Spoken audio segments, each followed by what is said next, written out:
เหตุการณ์ที่รถบรรทุกสารเคมีประเภทอาซิดซูลฟอริกหรือน้ำกรดที่พลิกปีนของวันที่2มิถุนายน2024อยู่เขตบ้านโพสวรรค์เมืองไซแขวงอุดมไซกิโลเมตรที่28เส้นทางหลวงแห่งชาติเลขที่13เหนือเส้นทางอุดมไซหาดหลวงพระบางส่งผลเสียหายเป็นวงกว้างต่อกับสภาพแวดล้อมท่านสมดีเตรงเบียจื้อหัวหน้าแผนกทรัพยากรธรรมชาติและสิ่งแวดล้อมแขวงอุดมไซให้สัมภาษณ์ว่าและผ่านการลงกวดกาเก็บกำข้อมูลตัวจริงอยู่จุดเกิดเหตุก็เห็นว่ามีรถบรรทุกเนาะสารเคมีประเภทอาซิดซัลฟูริกจำนวน1คันถือว่าได้พลิกปีนลงสู่ห้วยซึ่งเป็นห้วยของหัวน้ำงาอยู่จุดหลักษา8หันซึ่งการบรรทุกสารเคมีดังกล่าวนี่ตัวอิงใส่ปริมาตรแท่งของรถคันดังกล่าวมันประมาณ30ต้นเนาะได้หัวไหลออกจากแท่งแล้วก็ลงสู่พื้นดินแล้วก็จำนวนหนึ่งก็ได้ลงสู่ห้วยน้ำสายดังกล่าวซึ่งการขนส่งนั้นมันเป็นการขนส่งจากโรงงานผลิตสารอาซิดซัลฟูริกจากเมืองปากแบงตามการรายงานแล้วมันจะเดินทางไปแขวงเสียงขวางเนาะและผลกระทบในเบื้องต้นเนาะตามการเก็บกับข้อมูลก็เห็นว่าสัตว์น้ำเนาะอยู่ในสายน้ำดังกล่าวก็มีการตายเนาะจำนวนหลายแล้วก็สัตว์เลี้ยงของปลาซุนเนาะก็ตามการรายงานกับมอฮอดมนี่ก็มีควายตายจำนวน1ตัวและต่อกับสภาพการดังกล่าวหันพวกเขาก็ได้ขอที่สินำจากกระทรวงมีมาตรการตอบโต้เหตุการณ์ฉุกเฉินดังกล่าวอันที่หนึ่งก็มันได้มีการออกแจ้งเตือนด่วนให้องค์การปกครอง2เมืองที่แม่น้ำงาไหลผ่านก็คือเมืองไซและเมืองงาหันเนาะแจ้งให้ประชาชนที่อยู่เรียบตามสายน้ำดังกล่าวห้ามบ่ให้ลงน้ำอาบน้ำหรือว่าเอาสัตว์น้ำสัตว์เลี้ยงเนาะลงน้ำแล้วก็ห้ามบ่ให้เอาน้ำงามาอุปโภคบริโภคแล้วก็บ่ให้เอาสัตว์ที่ตายเขตบริเวณน้ำดังกล่าวเนาะมาประกอบเป็นอาหารหรือว่ามาซื้อขายอย่างเด็ดขาดเนาะอันที่สองนี้แม่นพวกเขาได้ใส่มาตรการแก้ไขด้วยการเอาปูนขาวเนาะซึ่งมีความเป็นด่างเนาะไปเจือจางใส่จุดที่รถเกิดอุบัติเหตุนั้นแล้วก็เจือจางอยู่เขตสายน้ำที่เห็นว่ายังมีความเป็นกรดหลายเนาะเพื่อให้ความเป็นกรดของน้ำมันลดพรลงในรอบ2 มื้อผ่านมาคือวันที่2วันที่3ผ่านมานี่พวกเขาได้นำไส้ปูนขาวไปเจือจางแล้วนี่3ต้นเนาะแต่สำหรับมื้อวันที่4นี้มันพวกเขายังจะสืบต่อเอาปูนขาวไปเจือจางเขตบริเวณน้ำที่ยังมีความเป็นกรดหลายเนาะเติมอีกเนาะจำนวน2ต้นคิดว่ามื้อนี้มื้ออื่นก็จะเฮ็ดให้ความสายน้ำนี้ความเป็นกรดเป็นด่างมันก็จะเข้าสู่ค่ามาตรฐานเนาะสิ่งแวดล้อมได้กำหนดหันและต่อกับอันที่3มานี้เนาะมาตรการในการแก้ไขหันพวกเขาก็ได้ฮิบฮ้อนรายงานทางเบื้องกระทรวงเพื่อขอคำแนะนำด้านวิชาการและพร้อมทั้งแต่งคณะวิชาการผู้เชี่ยวชาญจากกระทรวงทรัพยากรธรรมชาติสิ่งแวดล้อมมาสมทบ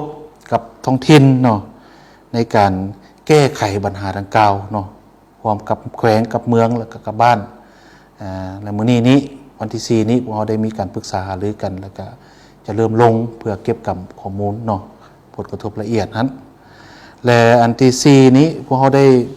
มีการจัดตั้งให้มีคณะทีมงานภาคสนานลงเก็บตัวอย่างน้ำเนาะแต่ละจุดนับตั้งแต่จุดที่เกิดเหตุจนไปฮอดเขตน้ำที่ไหลไปแล้วมันมีปริมาณความเป็นกรดหลายหันเนาะ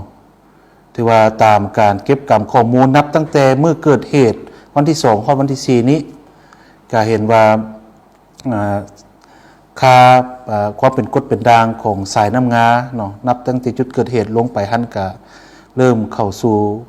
ภาวะปกติโดยเฉพาะมันเขตชุมชนเนาะคือบ้านรักษา12ถือว่าค่ามาตรฐานหรือว่าเข้าสู่มาตรการปกติแล้วแต่จุดที่ยังเป็นห่วงเป็นห่วงอยู่มันจุดเกิดเหตุหันก็ยังเห็นว่าความเป็นกรดของสารอะซิดซัลฟูริกยังสูงอยู่เนาะ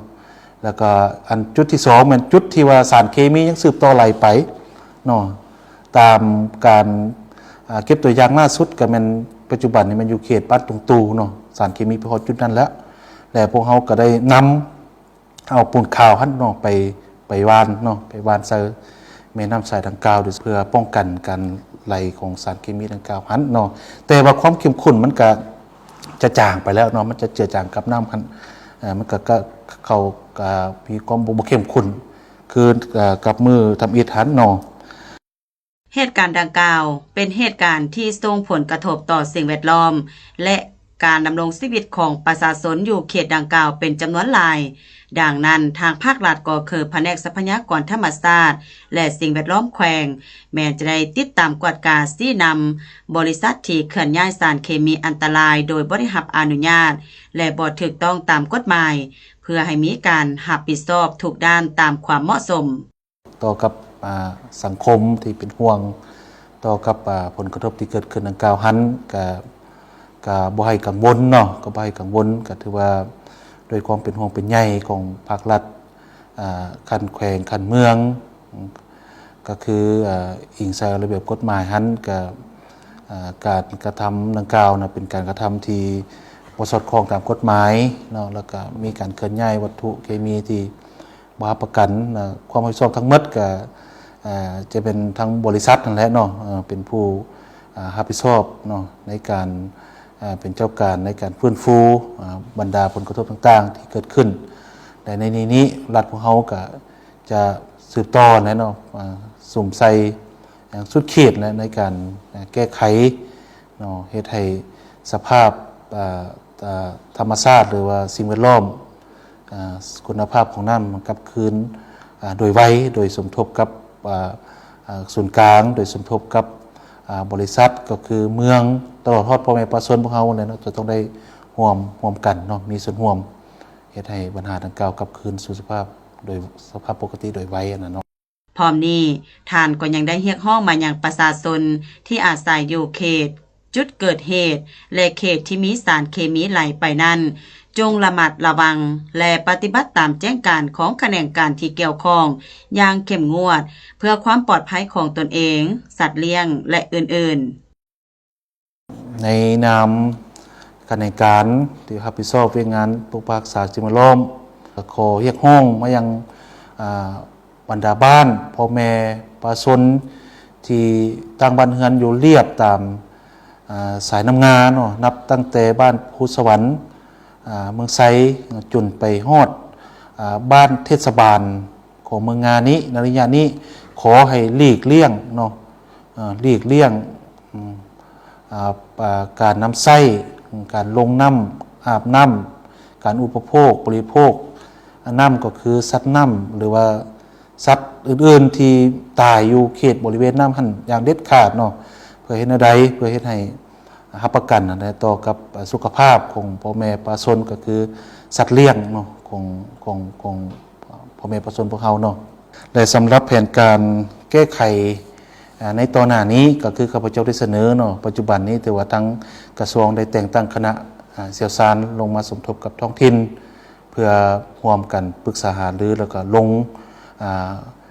เก็บกำข้อมูลละเอียดเกี่ยวกับผลกระทบเนาะต่างๆที่เกิดจากการรั่วไหลของสารเคมีและพร้อมกันวางแผนแก้ไขแล้วก็ฟื้นฟูผลกระทบทางด้านสิ่งแวดล้อมสังคมในตอนหน้านี้แล้วก็พร้อมทั้งมีมาตรการในการแก้ไขต่อกับเจ้าของกิจการนะที่มีการละเมิดซึ่งผ่านการเก็บกำข้อมูลผ่านเอาคำคิดคำเห็นก็เห็นว่าการเคลื่อนย้ายสารเคมีดังกล่าวก็ถือว่าเป็นการเคลื่อนย้ายที่